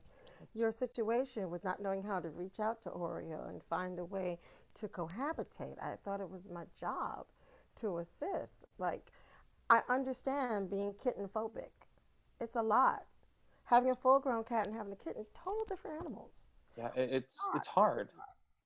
It's hard. I remember the one time, I was before I got my own, I was cat sitting for someone, and the cat crawled across me but didn't retract its claws, so it just crawled across me with its claws, and I got all these like cuts, and it turned me off for a little while, Oh no. but I had to regain that trust, Come here, and I feel like I've Alexander. started.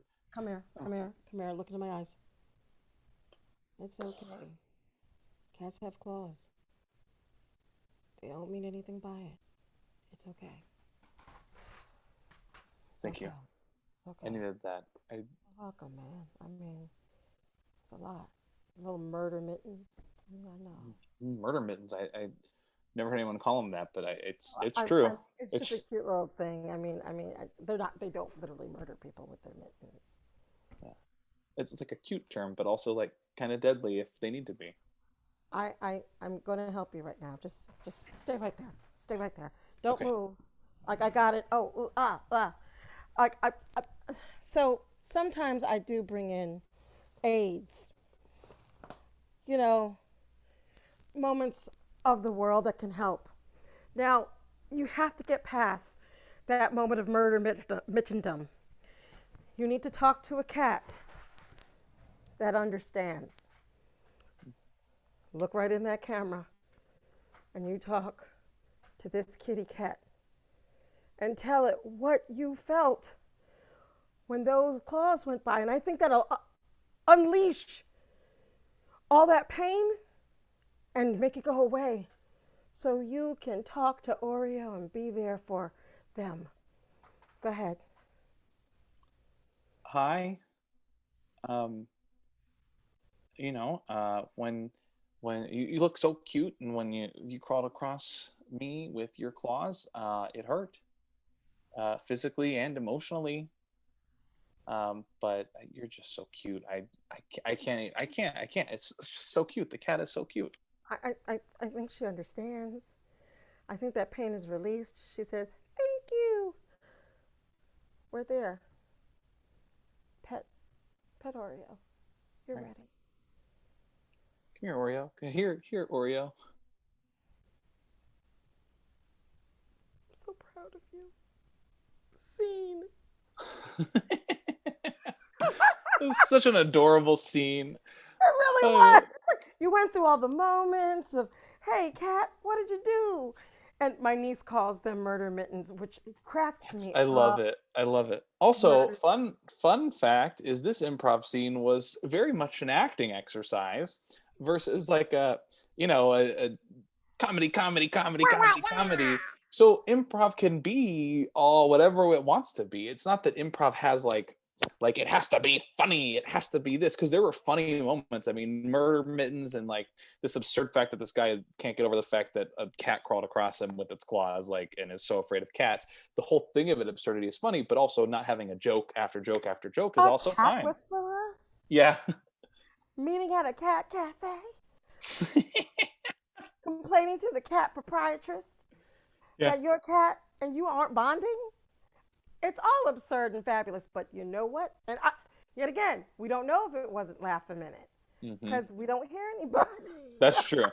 And I think it also goes to show that the commitment to these characters and to the scene is also what feels like it's engaging, because it's not like, okay, you're a cat whisperer, okay, I'm afraid of cats, well, whatever. Like, it's like, yeah, I know, but like, and I pulled that from like Truth, that whole like cat crawling across. It seemed so real. I was like, it's gonna be okay. Talk to the cat.